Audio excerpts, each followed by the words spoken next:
မ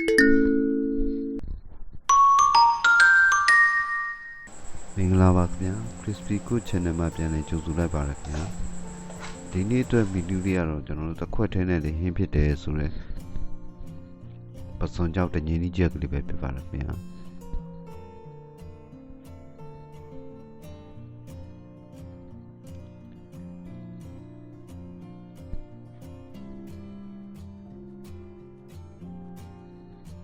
ဒီမီနူလေးမှာပါဝင်တဲ့ item လေးတွေကတော့ကျွန်တော်တို့တငင်းကြီးပြုတ်ဆဲလုံးပစွန်ကြောက်က40 gram နောက်ဥစားငုတ်ဒီခွဲချမ်းက2စွန်ငုတ်ဒီအစိမ်းကတော့ကိုယ်စိတ်ကြိုက်ပါနော်စိတ်ကြိုက်ထည့်လို့ရပါတယ်ဆက်မြများကြိုက်မြများထည့်ပေါ့ထညက်တခဲကျက်သွန်နီကအသေးလေးလုံးပေါ့ကျွန်တော်ဒီရွယ်လေးတွေပဲအိမ်မှာရှိလို့မလို့ဒီကောင်လေးလုံးထည့်တယ်နောက်ကျက်သွန်ဖြူက6မွာနောက်စနွန်အနေငယ်စနွန်မနေငယ်စီနေငယ်ငါးမြတ်ရ2စွန်နောက်မကြီးတီအနှစ်မကြီးတီနှစ်ကျွန်တော်ဒီတစ်စိတ်သုံးထားပါတယ်နော်မကြီးတီအနှစ်က2စွန်နောက်ကစားနေငယ်တို့ပါဝင်ပါမယ်ကျွန်တော်အရင်ဆုံးပုံကြောင့်ဒီကောင်က80 gram အထုပ်ပဲ80 gram ပါပါတယ်သူ့ရဲ့တစ်ဝက်ဆိုတော့40 gram ပေါ့40 gram ကိုကျွန်တော်ရင်နွေးစိန်ထားလိုက်ပါမယ်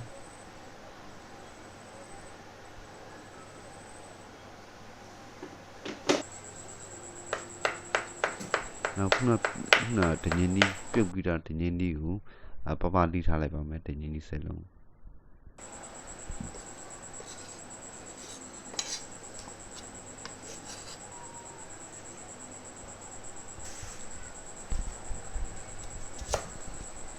ဒီချစ်သူလေးကိုကျွန်တော်ဥစားထောင်းမှုအတွက်သူစိတ်ထားလိုက်ပါမယ်ချစ်သူဖြူတဲ့လို့ပဲလှီးထားလိုက်ပါမယ်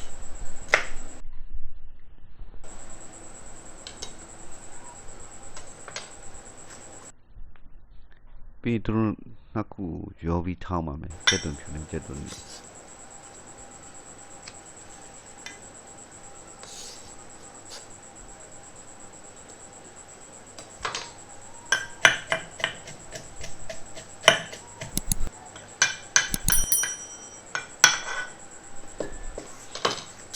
ညက်အောင်ထောင်းပြီးပါမယ်ကျက်သွန်နေကျက်သွန်နေ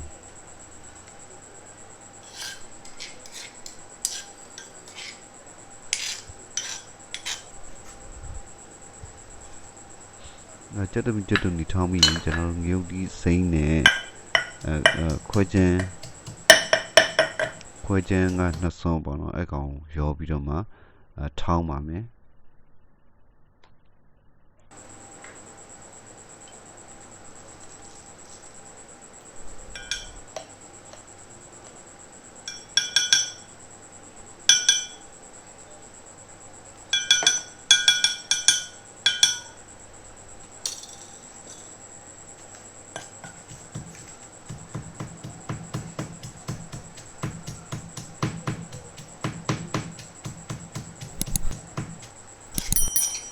ကျက်သွန်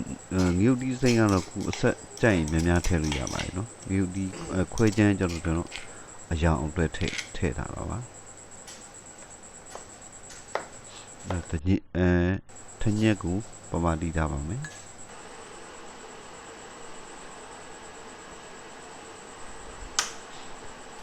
စကြောပါမယ်စီနိုင်ငယ်ထည့်ပါမယ်ဒီခုနထောင်းထားတဲ့ကျက်သွန်ဖြူကျက်သွန်ဒီထည့်ပြီးစီတက်ပါမယ်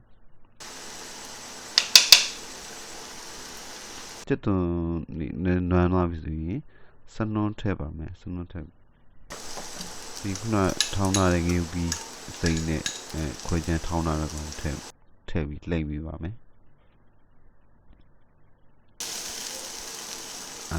ပစွန်ကြောက်ခုနယူလေးစိမ့်ထားတဲ့ပစွန်ကြောက်ထည့်ပါမယ်ချက်လိမ့်ပါမယ်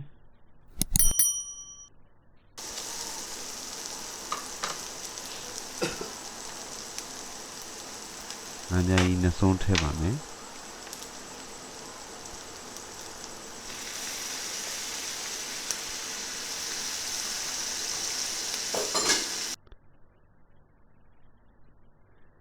ဒီခုနကလှီးထားတဲ့တရင်ဒီထည့်ပြီးတော့မှလိမ့်ပြီးပါမယ်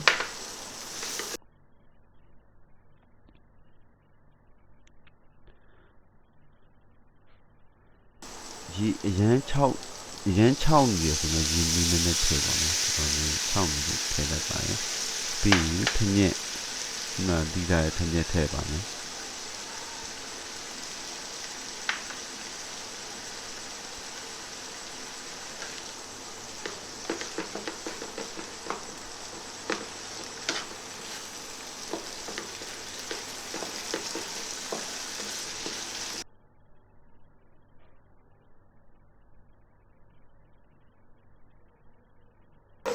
မကြီးဒီအနေနဲ့ဆုံးပါကြီးဒီထည့်ပါမယ်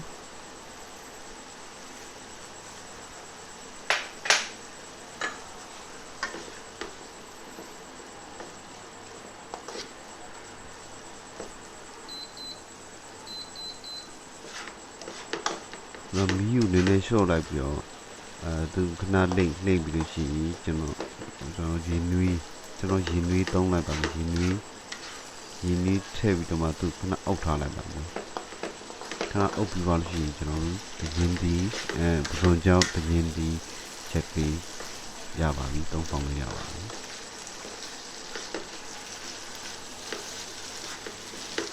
ကျွန်တော်ဗီဒီယိုလေးကိုဆုံးအောင်ကြည့်ပြီးတဲ့တကယ်ကြီးများအားလုံးကျေးဇူးတင်ပါတယ်ကျွန်တော်ဗီဒီယိုလေးတွေကိုနှစ်သက်တဲ့ဆိုရှင် like share နဲ့ subscribe လေးလုပ်ပြီးတောင်းဆိုချင်ပါတယ်